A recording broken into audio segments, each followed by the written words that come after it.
Bapak Ibu semuanya bisa kasih hai, kanan kirinya katakan, aku bersyukur bisa berjumpa engkau di tempat ini. Iya, silakan duduk semuanya. Apa kabar Bapak Ibu semuanya? Luar biasa ya. Seberapa banyak Anda diberkati oleh Tuhan sampai hari ini kita boleh hidup dalam anugerah Tuhan. Siapa yang percaya Allah itu baik? Amin. Berikan kemuliaan sekali lagi buat Tuhan. Ya, puji Tuhan ya, hari ini Bapak Gembala, suami saya, beliau sedang melayani di GMS Singkawang. Ya, dan hari ini, pada kesempatan hari ini saya menyiapkan 2 tema firman Tuhan ya. Tadi pagi saya menyampaikan firman Tuhan, judulnya adalah Why So Downcast Oh My Soul. Ya, mengapa kau tertekan hai jiwaku? Siapa di sini yang lagi tertekan bisa Anda perlu datang nanti sore ya.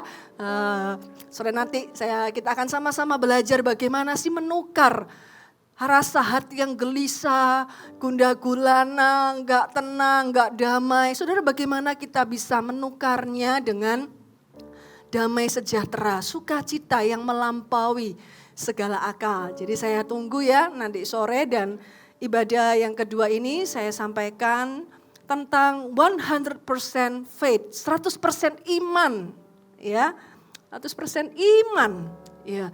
Iman seperti apa sih yang di mata Tuhan itu iman yang sempurna, iman yang 100%. Kita buka ya firman Tuhan, kita mau belajar sama-sama, kita mau upgrade iman kita menjadi orang Kristen, kita mau menjadi orang percaya yang sungguh-sungguh beriman, katakan amin. Ya, sungguh-sungguh beriman kepada Tuhan, sungguh-sungguh melihat ya hidup kita itu dipakai Tuhan dengan maksimal. Dan bukan cuma dipakai Tuhan dengan maksimal, hidup kita itu berkenan di hadapan Tuhan. Ya, Matius pasal yang ke-8. Ya, ini ayat yang kisah yang luar biasa. Ya, karena dari sini kita belajar tentang standar iman. Iman yang sejati, 100% iman seperti apa. Di ayat yang ke-5 sampai yang ke-13. Yesus menyembuhkan hamba seorang perwira di Kapernaum. Ya, Kapernaum itu the town of Jesus. Kalau tanya Tuhan Yesus banyak melayani di Kapernaum. Ketika Yesus masuk ke Kapernaum, datanglah seorang perwira, katakan seorang perwira. Mendapatkan dia dan memohon kepadanya, Tuan, hambaku, katakan hambaku, terbaring di rumah karena sakit lumpuh dan ia sangat menderita. Yesus berkata kepadanya, aku akan datang menyembuhkannya. Tapi jawab perwira itu kepadanya, Tuan, aku tidak layak menerima Tuan di dalam rumahku. Katakan saja sepatah kata maka hambaku itu akan sembuh. Sebab aku sendiri seorang bawahan dan di bawahku ada pula prajurit. Jika aku berkata kepada salah seorang prajurit itu pergi, maka ia pergi. Dan kepada seorang lagi datang, maka ia datang. Ataupun kepada hambaku kerjakanlah ini, maka ia mengerjakannya. Wow. 10. Setelah Yesus mendengar hal itu, heranlah ia. Ya. Dan berkata kepada mereka yang mengikutnya, Yesus berkata kepada murid-murid yang mengikutnya sejak awal ya, udah lama ikut Tuhan mungkin. Aku berkata kepadamu, sesungguhnya iman sebesar ini tidak pernah aku jumpai pada seorang pun di antara orang Israel. Katakan wow. Ya, Yesus heran. Yesus kagum. Yesus terheran-heran. Ini siapa ini? Orang seperti apa ini? Orang dari mana ini ya? Saudara, kepingin gak Tuhan lihat Anda? Kamu luar biasa ya. Wah, kepingin saudara? Amin saudara. Tuhan lihat Anda. Wow ya, imanmu luar biasa hai anakku. Ya, kepingin gak Tuhan itu terheran-heran? Kita perlu belajar saudara, karena itu saya suka ayat ini. Saya kepingin punya iman yang menyenangkan hati Tuhan. Ya, mungkin bukan iman yang gimana, tapi Tuhan itu berkenan. Aku berkata kepadamu ya, ayat 11, Aku berkata kepadamu, banyak orang akan datang dari timur dan barat dan duduk makan bersama-sama dengan Abraham, Ishak dan Yakub di dalam kerajaan surga. Sedangkan anak-anak kerajaan itu akan dicampakkan ke dalam kegelapan yang paling gelap. Di sana akan terdapat ratap dan kertak gigi. Lalu Yesus berkata kepada perwira itu, dijawab loh imannya. Ya, Tuhan kabulkan imannya perwira itu, pulanglah. Dan jadilah kepadamu seperti yang engkau percayai. Jadilah seperti imanmu. Maka pada saat itu juga sembuhlah hambanya. Nah, saudara, kita akan belajar ya beberapa ingredients. Ingredients itu apa ya? Bahan-bahan untuk bisa punya iman kepada Tuhan. Iman yang 100% seperti apa? Ya, karena saya percaya Alkitab ini diceritakan ya untuk highlight orang-orang tertentu supaya kita bisa belajar sesuatu. Amin. Bukan kita malah merendahkan hati. Oh iya, itu kan perwira, itu kan dia. Aku mah manusia hina, manusia biasa. Enggak, saudara. Di dalam Kristus kita semua punya akses yang sama kepada hadirat Tuhan. Kita semua itu punya hak yang sama untuk percaya kepada Tuhan, bahkan untuk meminta kepada Tuhan. Bahkan meminta yang mustahil sekalipun, saudara. Kita itu adalah anak-anaknya. Jadi saudara, kita mau belajar, kita mengingini.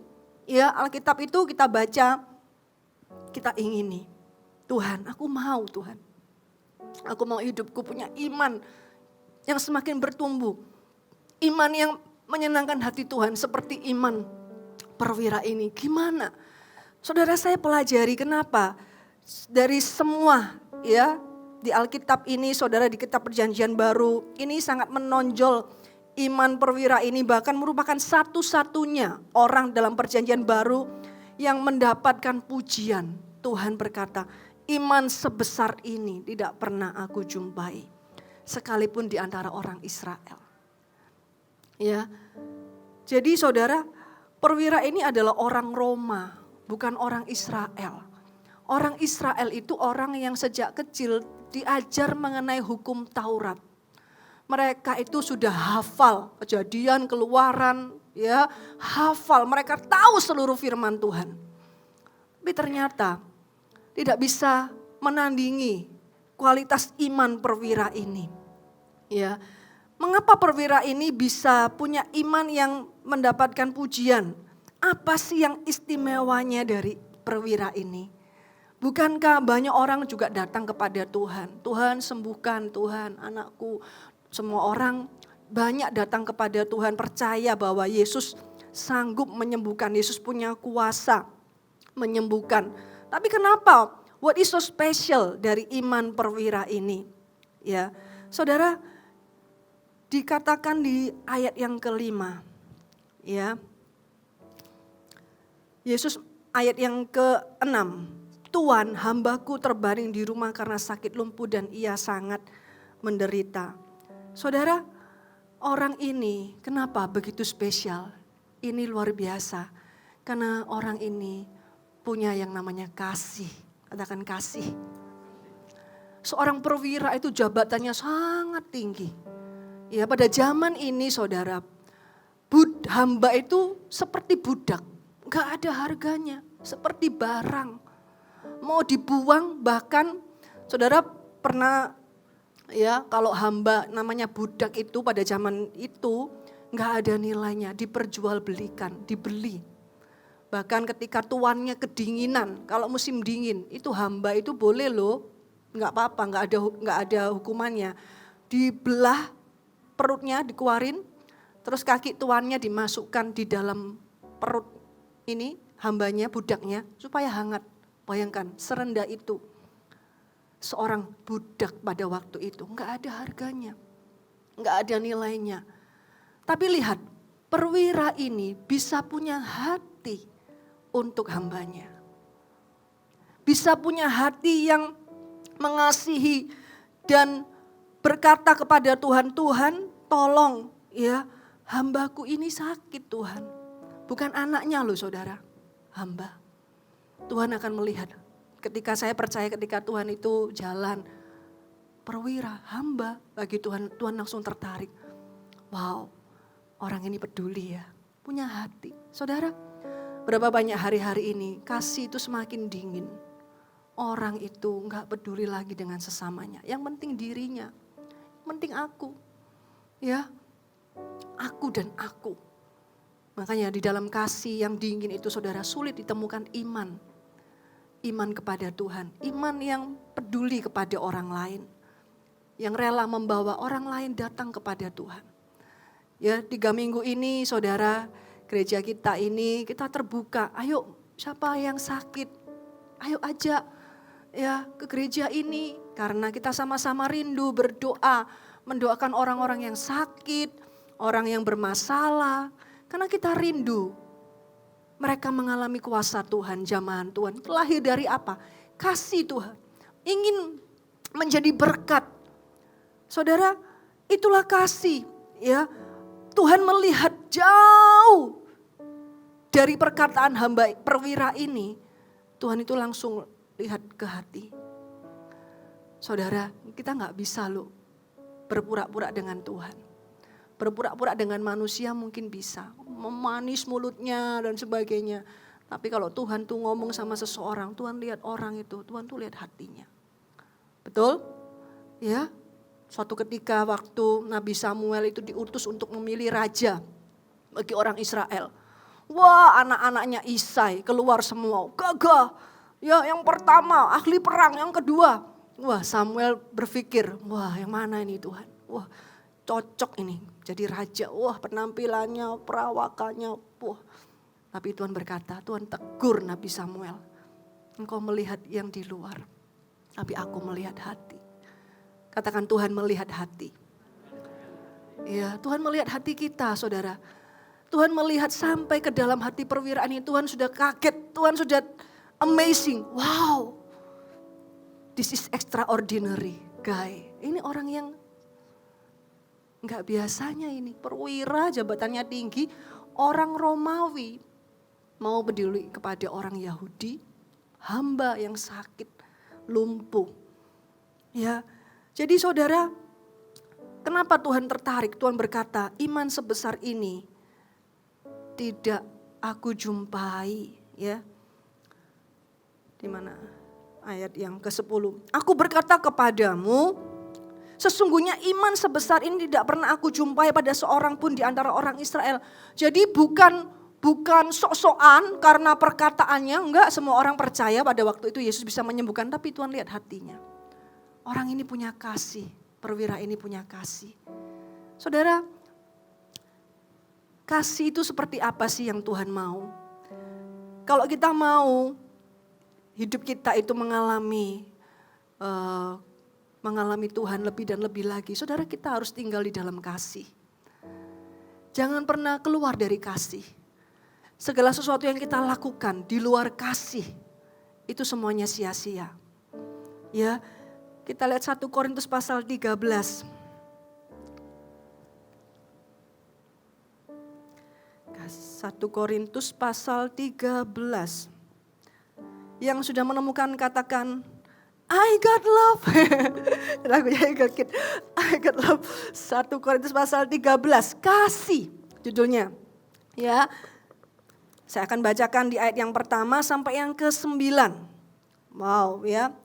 Sekalipun aku dapat berkata-kata dengan semua bahasa manusia dan bahasa malaikat, tetapi jika aku tidak mempunyai kasih, aku sama dengan gong yang berkumandang dan canang yang gemerincing. Lihat saudara, jika gak punya kasih. Tahu saudara gong itu? Gong itu kalau dipukul dong, dong, dong, dong, dong gitu ya. Menggema, kosong saudara. Ya. Dan canang yang gemerincing, hanya gemerincing gitu aja. Gak ada bobotnya, gak ada kualitasnya. Ya, sekalipun aku mempunyai karunia untuk bernubuat. Wow, karunia bernubuat ini tahu saudara, karunia bernubuat itu bisa tahu pikiran Tuhan tentang masa depan. Ya, aku tahu siapa jodohmu. Mau tahu? Siapa yang mau tahu? Ya kan? jodohmu itu inisialnya apa gitu ya.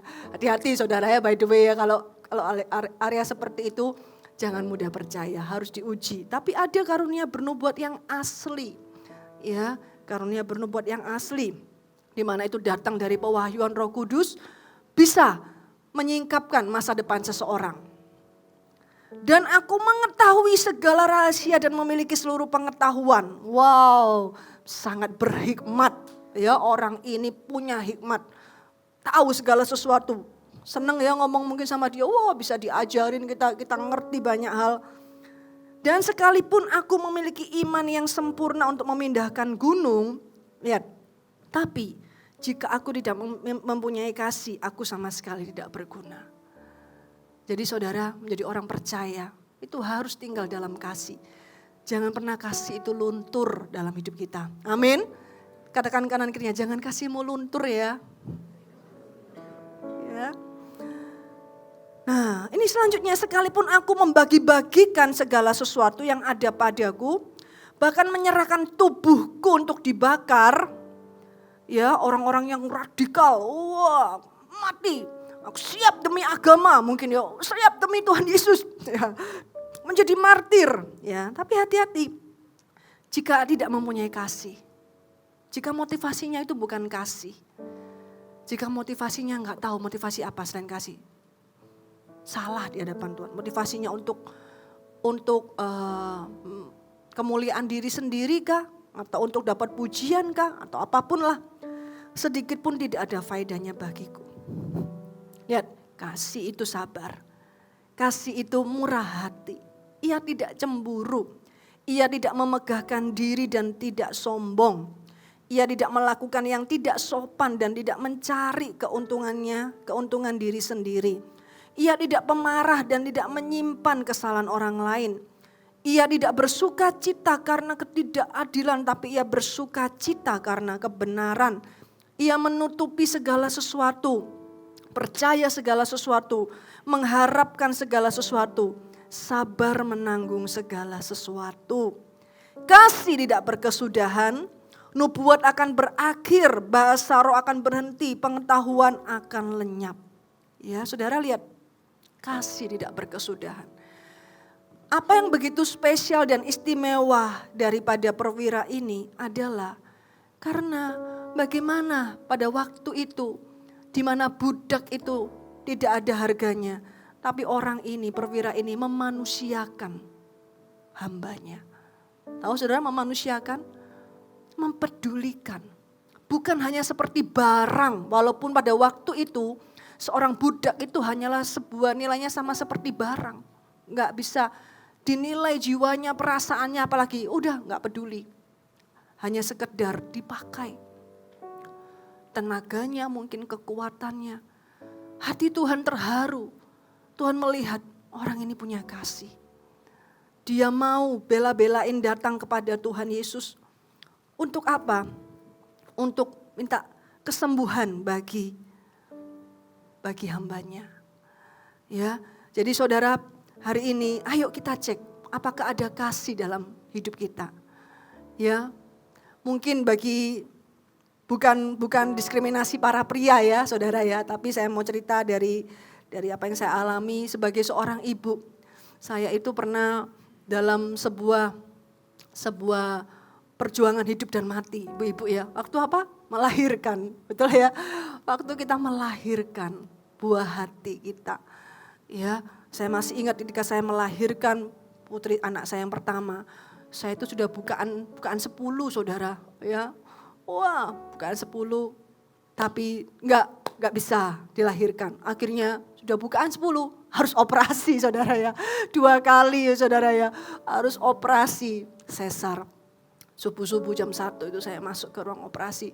Karena waktu itu saudara ya, saya sudah ya gimana ya, sudah perasaan campur aduk. Ya sudah dijalanin aja. Tapi anak yang kedua, anak yang kedua itu saudara, saya sadar. Saya berkata kepada suami saya udah gak mau nyoba lagi normal ya. Karena pengalaman yang kapan hari itu cukup 1 kali saja. Saya operasi aja langsung seperti itu. Saya operasi. Nah ini saudara, saya masih ingat di ruang operasi itu ya. sangat-sangat dingin. Betul ibu ya yang pernah operasi bisa. Oh iya betul ya, saya gak berbohong ya, dingin ya, dingin sekali. Lalu disuntik anestesi. Saudara, saya sudah berserah.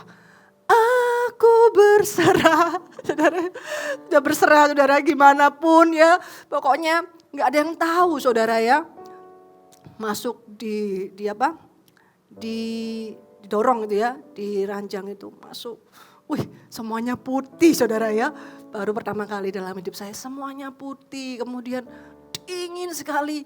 Ada suster, ada suara-suara seperti itu dan udah berserah kepada Tuhan. Saudara, saya bisa merasakan itulah kasih seorang ibu. Kasih yang walaupun sebagai manusia sangat terbatas ya, tapi rela meresikokan ya hidupnya. Supaya apa? Melahirkan putra-putrinya. Saudara, kasih itu, Tuhan lihat kasih itu ada gak dalam hidup kita. Kita gak boleh ikut arus zaman ini menjadi orang itu, orang Kristen, iya statusnya Kristen. Tapi cueknya minta ampun. Gak peduli dengan kiri kanannya, gak peduli dengan keluarganya mungkin. Ya, apatis, perasaannya sudah tumpul, yang penting aku dan aku. Saudara coba kita doa dalam hadirat Tuhan. Tuhan berdoa, siapa Tuhan hari-hari ini yang perlu aku mungkin injili. Datang kepada Tuhan, saudara pasti Tuhan itu akan kasih nama ini loh. Datang kepada orang ini. Nyatakan kasih Tuhan. Doakan mungkin, telepon dia. Karena bagi Tuhan saudara, yang namanya kasih, kadar kasih kita itu Tuhan tahu. Dan itu harus kita jaga. Jangan sampai itu semakin luntur, semakin hilang. Halo amin Bapak Ibu semuanya. Ya, jangan sampai hilang kasihmu. Katakan kanan kirimu sekali lagi. Ya. Yang kedua saudara ya, kenapa Yesus itu memandang, Yesus melihat di dalam tadi di mana Matius pasal yang ke-8, Tuhan berkata, iman sebesar ini tidak pernah aku jumpai. Nah saudara, karena lihat dari kata-kata orang ini dikatakan seperti ini. Ayat yang ke-8, ayat ke-7 dulu ya. Yesus berkata kepadanya, aku akan datang menyembuhkannya. Tapi jawab perwira itu kepadanya, lihat jawaban itu mencerminkan hati. Jawaban kita tuh mencerminkan hati. Jaga hati kita baik-baik. Yes, puji Tuhan. Jam berapa Tuhan datangnya Tuhan, ya kan? Jam berapa Tuhan? Sekarang ya Tuhan. Nah, kita nggak sadar, kita jadi nggak tahu diri sama Tuhan. Ya, kita jadi menuntut Tuhan. Kita jadi nggak respect sama Tuhan. Saudara, jawaban pria ini, perwira ini, kan Tuhan dengarkan, Tuhan conversation kan dengan perwira ini. Tuhan menimbang-nimbang siapa orang ini. Dan orang ini menjawab. Tapi jawab perwira itu kepadanya, Tuhan, aku gak layak menerima Tuhan dalam rumahku. Nah, katakan saja sepatah kata, maka hambaku itu akan sembuh. Jadi saudara, Tuhan dengarkan orang ini itu amazing. Siapa ya perwira ini? Minta sembuh, doakan yang pertama. Bukan anaknya, bukan istrinya, bukan papanya, bukan mamanya, bukan sanak saudaranya, budaknya, hambanya. Tuhan sudah, wow, aku sembuhkan. Kedua, Tuhan dibuat naik level lagi kagumnya. Gak layak Tuhan aku Tuhan. Saudara, padahal pada zaman itu orang Yahudi itu jajahannya orang Romawi. Jadi secara status perwira ini adalah lebih tinggi daripada orang Yahudi. Kalau dia bisa lupa diri, terbiasa dengan statusnya. Wah, aku ini perwira, aku ini udah jabatanku tinggi. Ya Tuhan, nanti ya Tuhan aku jamu dengan makanan yang enak. Silakan Tuhan. Tapi enggak loh saudara dengan orang ini. Jabatannya tinggi tapi hatinya sangat rendah di hadapan Tuhan. Kita bisa melihat sebuah kualitas mix antara kasih dan rendah hati. Siapa bilang orang beriman itu harus kelihatan wah show off itu ya imannya. Saudara, betul kita tuh harus menengking iblis. Kita mengusir setan, menumpangkan tangan atas orang sakit. Memang sama. Kita perintahkan, iblis kan nggak mungkin. Rendah hati kan, iblis nggak mungkin. Aku nanti sombong, nanti enggak saudara. Tapi lihat, the boldness of your faith, itu apa ya? Keberanian iman kita itu sumbernya apa? Mata airnya itu apa? Suaranya sama, ya kan? Tapi sumbernya bisa beda. Halo amin. Yang satu sumbernya sok-sokan, ya kan? Sok-sokan. Yang satu sumbernya kasih. Melihat orang sakit Tuhan. Dalam nama Yesus, iblis yang dilihat. Pergi iblis, kamu gak bisa menyiksa orang ini lagi. Sama, nama Yesusnya itu sama, saudara. Tapi yang berbeda, siapa yang mengucapkan? Atas motivasi apa? Ya, Tuhan melihat ada sebuah kualitas orang ini, ya, punya sadar diri ya, punya rendah hati ya. Penting loh saudara sebagai orang percaya, kita tuh gak boleh tetap sok-sokan, sok kenal sama Tuhan. Apalagi saya juga ya, saya juga berbicara kepada saya pribadi. Saya itu kadang takut, khotbah terus itu saya takut saudara. Takut saya setiap minggu itu kan khotbah. Saya takut Tuhan, ya saya gak mau Tuhan menguasai firman. Saya mau hidup saya dikuasai firman. Saya takut Tuhan, saya ngomong salah. Saya takut Tuhan, selidiki hati saya Tuhan. Gak enak saudara ya, selidiki hati terus itu ya. Kadang juga selidiki Tuhan, selidiki terus hati saya. Supaya ketika saya berdiri, saya itu kedapatan benar di hadapan Tuhan. Saya gak mau terbiasa berkhotbah. Anda juga ya jadi orang Kristen jangan sudah biasa sama Tuhan Yesus. Udah terbiasa akhirnya jadi apa? Sok kenal SKSD. Sok kenal sok dekat. Hati-hati saudara. Gak lagi gentar, gak lagi takut, gak lagi menghormati Tuhan. Gak lagi sungguh-sungguh mengasihi Tuhan dengan hormat sama Tuhan. Jangan sampai itu hilang dari hidup kita. Halo amin. Jangan sampai itu hilang saudara, dia itu Allah. Dia itu di atas.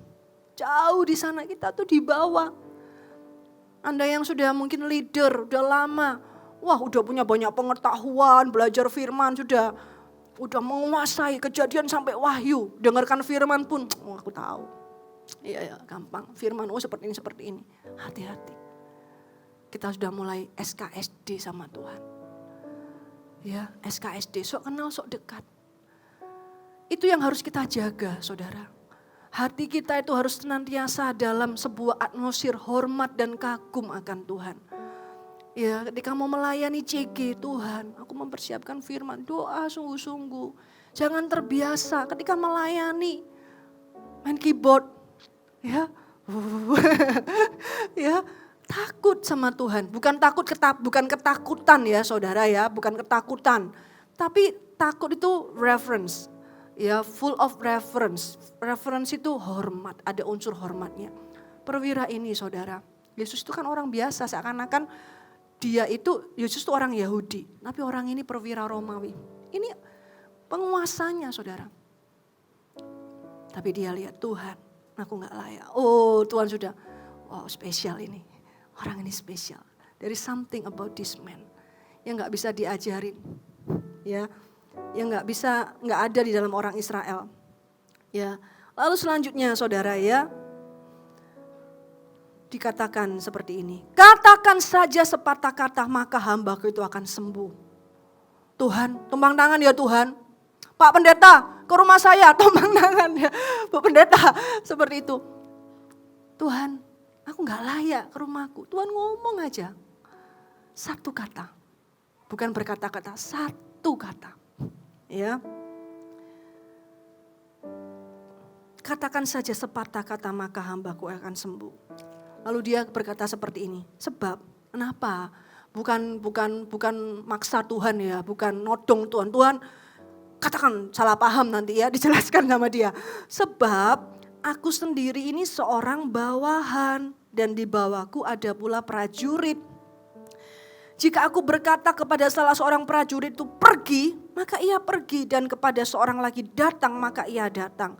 Ataupun kepada hambaku kerjakanlah ini, maka ia mengerjakannya. Wow ya, itulah alasan kenapa dia itu hormat, ngomong, Tuhan ngomong satu kata aja. Gak usah ke rumahku repot-repot Tuhan. Ya, bukan dia menghalangi Tuhan, bukan dia itu sok-sokan saudara. Ya, Tuhan Yesus gak boleh ke rumahnya, enggak. Saudara, dari perkataan ini saudara, perwira ini percaya ya bahwa Yesus itu punya otoritas. Karena dia berkata, aku ini juga seorang perwira loh, aku punya bawahan. Ya, dia adalah orang yang tahu otoritas. Karena apa? Dia punya otoritas itu. Ya, dia tahu kalau dia perintah kepada bawahannya pergi, ya pasti bawahannya itu harus pergi. Ya, pasti akan dilaksanakan. Seorang perwira saudara ngomong sama prajuritnya, serbu kalau perang ya, serbu saudara. Meskipun loh Pak perwira, kita pasti mati Pak, itu loh senjatanya hebat-hebat, kita cuma pakai pedang gitu ya kan contohnya. Enggak peduli, kamu serbu, mati saudara. Harus taat yang namanya bawahan itu di medan perang. Mau ngelawan saudara, ya enggak bisa, jadi enggak lulus jadi prajurit. Ya langsung dipecat saudara ya, atau mungkin ya enggak cocok jadi prajurit. Lihat, dia berkata, aku ini kalau suruh bawahanku pergi, mereka langsung pergi. Mati pun harus mati di medan perang. Jadi saudara, perwira ini mengakui bahwa Yesus itu punya otoritas yang mutlak. Secara enggak langsung saudara, perwira ini tahu bahwa Yesus itu adalah Tuhan. Yesus punya kuasa. Yesus adalah seorang yang patut disembah, patut dipercayai. Dia punya kuasa. Secara enggak langsung, pengakuan iman perwira ini berkata, Yesus, Engkau sanggup, aku percaya. Ngomong aja Tuhan, pasti sembuh. Sulit loh saudara. Ya, kita bayangkan aja, luar biasa ya orang ini ya, bisa percaya sedemikiannya kepada Tuhan. Karena apa? Karena di dalam hatinya dia mengakui Yesus adalah Tuhan. Pertanyaannya saudara, siapakah Yesus bagi Anda? Siapakah Yesus itu sesungguh-sungguhnya bagi Anda? Yesus adalah seorang nabi. Banyak orang percaya Yesus adalah nabi. Nabi Isa. Ya, Yesus adalah seorang nabi. Sama seperti yang ada di Alkitab. Ya sudah saudara, kalau kita percaya Yesus adalah nabi, kita nggak akan bisa melampaui standar yang bisa dilakukan seorang nabi. Bagi Anda, siapakah Yesus itu? Kalau Yesus adalah guru. Wah saya suka baca firman, saya suka dengarkan firman, pengajarannya Yesus itu bagus. Banyak orang berkata seperti itu saudara di luar sana. Tetap gak menjadikan Yesus adalah Tuhan. Gak mau berikan hidupnya kepada Tuhan. Gak mau dibaptis. Gak mau masuk dalam rencananya Tuhan. Gak mau taat. Yesus adalah Tuhan. Oke ya kamu ya melayani Tuhan ya. Oh enggak. Bener nih. Yesus adalah Tuhan. Kan Tuhan bilang kita harus melayani Tuhan. Enggak Tuhan, enggak taat. Kalau Yesus adalah 100% Tuhan, Anda akan berkata, ya Tuhan aku mau taat. Ya Tuhan aku siap. Ya Tuhan aku percaya. Saudara, pengakuan kita tentang siapa Yesus itu sangat penting. Itu menentukan hidup dan mati, surga dan neraka.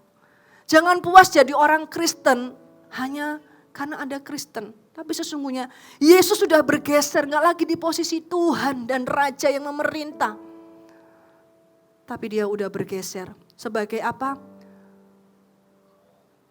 Pendengar curhat saya. Curhat sama Tuhan, gak mau taat. Udah bergeser sebagai apa? Pemberi berkat, berkati aku Tuhan. Ya. Enggak lagi sebagai Tuhan. Kalau Yesus adalah Tuhan, saudara itu memberikan hidup seutuhnya. Engkaulah Tuhan dan Rajaku Tuhan. Aku berikan hidupku sepenuhnya. Engkaulah sekarang master. You are the master. Ya, engkaulah Tuhan. Kalau saudara pernah lihat gambar tahta. Tahta itu kalau kita dulu jadi sebelum orang Kristen, orang percaya Tuhan, ada kursi yang duduk di atas itu kita, pemerintah.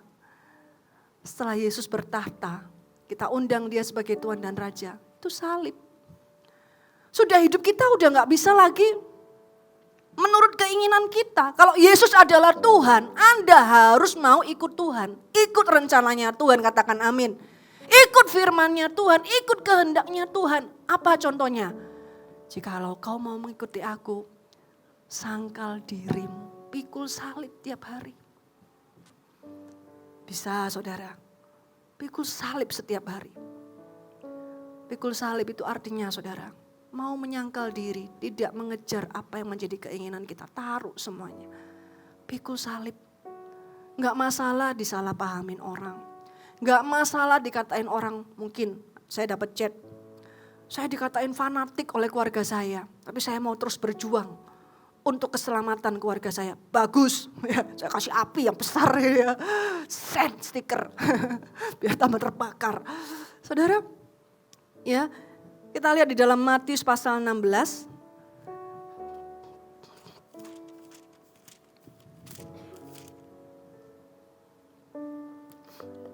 Ayat 13 sampai 20.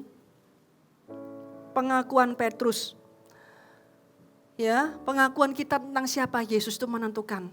Bukan hanya sekarang, tapi sampai selama-lamanya. Hidup mati kita ditentukan oleh confession, our confession. Setelah Yesus tiba di daerah Kaisarea Filipi, ia bertanya kepada murid-muridnya, kata orang, siapakah anak manusia itu? Nah, Yesus tanya ini, diuji anak murid-muridnya. Sudahkah murid-muridku itu kenal aku itu the real me, aku siapa yang berjalan bersama dengan mereka? Jawab mereka, lihat. Ada yang mengatakan Yohanes Pembaptis, ada juga yang mengatakan Elia, dan ada pula yang mengatakan Yeremia atau salah seorang dari para nabi. Banyak orang saudara, lihat mujizat sudah. Enggak sedikit yang sudah Tuhan lakukan. Tapi mereka belum bisa melihat bahwa Yesus adalah Tuhan. Lalu Yesus bertanya kepada mereka, tetapi apa katamu? Izinkan saya bertanya kepada Anda, biar Tuhan itu hari ini tanya kepada Anda. Tapi apa katamu? Siapakah aku ini? Jawab saudara. Jawab di hati kita. Siapa ya? Siapa Tuhan? Maka jawab Simon Petrus, engkau adalah Mesias, anak Allah yang hidup. Kata Yesus kepadanya, berbahagialah engkau Simon bin Yunus, sebab bukan manusia yang menyatakan itu kepadamu, melainkan Bapakku yang di sorga. Hari ini saudara, saya percaya ya ada roh wahyu di sini. Tuhan bukakan hati kita. Jika hari ini engkau belum pernah menerima Yesus sebagai Tuhan dan Juru Selamat, engkau hanya menganggap Yesus sebagai guru. Engkau gak pernah benar-benar memberikan hidupmu 100% kepada Tuhan. Ini waktunya. Ya, engkau belum pernah dibaptis. Ini waktunya saudara, taat kepada firman Tuhan. Barang siapa percaya dan dibaptis akan diselamatkan. Jangan dikorting saudara. Firman Tuhan dalam Alkitab kita ini saudara adalah firman Tuhan yang hidup. Firman Tuhan yang tidak pernah kadaluarsa. Kalau Anda mau kenal Tuhan itu seperti apa? Baca firman. Ya, terakhir saya undang tim PAW bisa bantu saya di Roma. Pasal yang ke-10.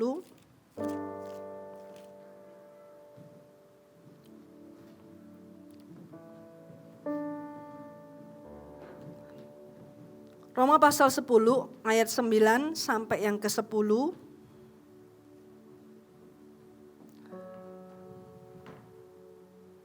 Sebab jika kamu mengaku dengan mulutmu bahwa Yesus adalah Tuhan. Lihat, engkaulah Tuhan. Mulut kita mengaku. Dan percaya, believe. Percaya dalam hatimu. Bahwa Allah telah membangkitkan dia dari antara orang mati. Maka kamu akan diselamatkan. Karena dengan hati orang percaya dan dibenarkan. Dan dengan mulut orang mengaku dan diselamatkan. Hari ini saudara, siapakah Yesus bagi Anda? Kalau hari ini Anda berkata, ya aku orang Kristen. Yesus adalah Tuhan. Coba cek hidup Anda. Hati Anda, apakah hari ini Anda masih enggak mau taat? Ada hal-hal yang Tuhan berkata, lakukan ini, engkau enggak mau. Ampuni, engkau enggak mau. Hari ini bereskan, serahkan hatimu kepada Tuhan. Tuhan, engkaulah Tuhan yang berdaulat. Aku mau ikut apa katamu Tuhan. Aku mau percaya. Ya, aku mau percaya 100%. Saudara, sama seperti perwira ini. Dari perkataannya, dari statement-statementnya, Tuhan tahu bahwa orang ini punya pengakuan. Barang siapa percaya dalam hatinya, mengaku dalam mulutnya bahwa Yesus adalah Tuhan, dia diselamatkan. Tuhan jawab iman perwira ini, hambanya disembuhkan. Hari ini sebelum kita akan berdoa untuk kesembuhan, saudara, saya rindu membuka altar call ya, tempat ini bagi Anda yang mungkin masih ragu-ragu. Apakah kau sudah sungguh-sungguh memberikan hidupmu sama Tuhan? Engkau mungkin belum pernah mengakui di depan manusia. Saya masih ingat saudara, tahun 98, saya tuh terima Tuhan Yesus di mana? Di kamar saya. Saya terima doa, Tuhan masuklah dalam hatiku, jadilah Tuhan, gak ada orang. Mungkin teman saya telepon, pakai telepon yang jadul itu saudara. Ya, telepon yang tit dia. Ada yang punya telepon itu? Masih punya? Gak ada ya saudara ya. Saya telepon, diajarin dia, kamu terima Tuhan Yesus ya. Saya sudah merasa Kristen. Ada ayatnya kan, ini tadi Roma 10 ayat 9 sampai 10, saya percaya. Lalu saya ke gereja, saya baca firman. Sampai suatu ketika, saya ingat itu di China tahun 2000 atau 99, acara kebaktian. Pendetanya menantang, ya, siapa yang mau terima Tuhan Yesus? Maju. Hati saya begini, loh saya sudah terima, saya sudah percaya Tuhan. Gak mau maju. Duh, saya malu Tuhan di depan orang-orang ini Tuhan. Saya gak mau, saya sudah terima, saya sudah selamat. Tapi gak bisa saudara, saya perlu maju ke depan, mengambil sebuah langkah. Iya Tuhan, aku hari ini sungguh-sungguh menerima Engkau sebagai Tuhan dan Juru Selamat. Saya rasa ada di antara Anda belum pernah mendeklarasikan iman percaya Anda. Sungguh-sungguh, iya Tuhan, Anda sembunyi-sembunyi dalam hati, aku percaya seperti saya. Aku udah percaya, aku udah Kristen. Tapi saya percaya hari ini mungkin yang Tuhan mau adalah langkah imanmu. Ayo serahkan hidupmu 100%. Siapa Yesus bagi engkau? Kalau engkau tahu dia adalah Tuhan dan Raja dalam hidupmu, saudara jangan tunda, maju ke depan. Buka hatimu, percaya dalam hatimu. Mengaku dengan mulutmu bahwa Yesus adalah Tuhan dan hidupmu akan diselamatkan. Amin. Itulah iman yang berkenan di hadapan Tuhan.